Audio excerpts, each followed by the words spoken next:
And now our next guest is with the Amazon Conservation Team, Daniel Aristizabal. I hope I said that right. He is the coordinator for the Isolated People Program and the Lower Amazon. He comes to us via Skype from Bogota in Colombia. And thanks for doing so. You know, I wanted to start off with something different. We've just been talking about the forest, and we've heard a lot about the lungs of the world and so on, a lot about carbon emissions, oxygen production. But one issue that hasn't been discussed much is the fate of the various indigenous people who live in these forests. What are they facing?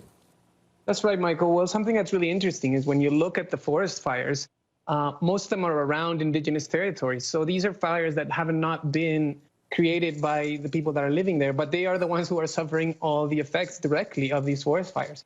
So there's roughly 3 million indigenous people, depending who you ask, from 1 to 3 million indigenous people in the Amazon.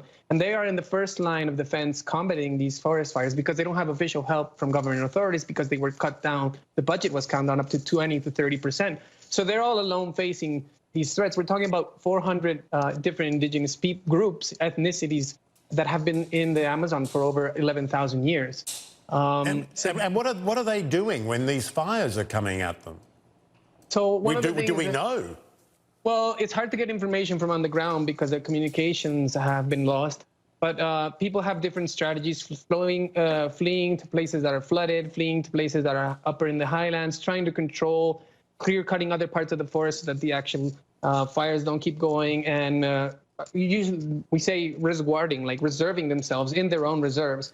But sadly, the forest doesn't respect these limits, right? The wind in this season carries the leaves that catch fire, and then the fires keep going. So it's a very big threat right now, especially not in the moment, but also in the future. What's going to happen for their livelihoods when all their plants, their crops, the animals that they live on will be gone? We have to remember that the indigenous people depend on the forest more than anybody, and they're the guardians of the forest. The places that are better protected are indigenous lands. And in fact, places like Brazil have indigenous people's protection laws, but they're just ignored, and that is the problem. And Jair Bolsonaro, of course, pushing for more and more development, mining, in fact, on some of these lands. In the broader term, as an environmentalist, you know, how much of a risk to the forest as a whole, as a sort of living, breathing thing, what could be the impact environmentally?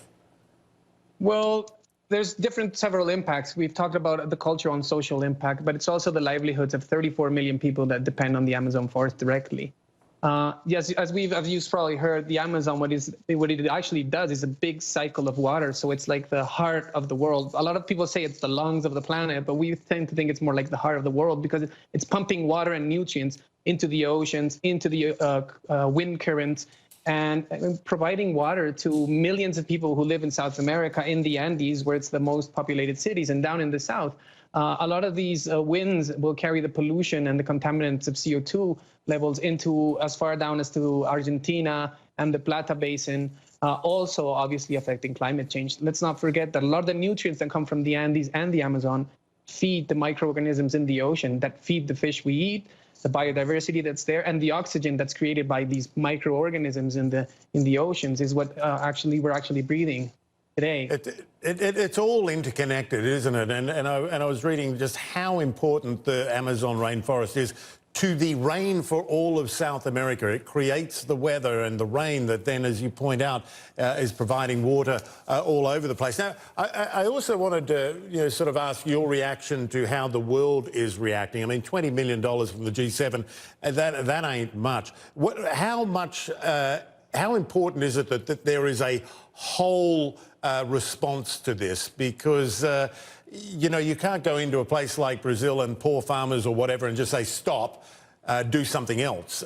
What needs to happen to provide alternatives for those who are doing this sort of thing to make money for themselves?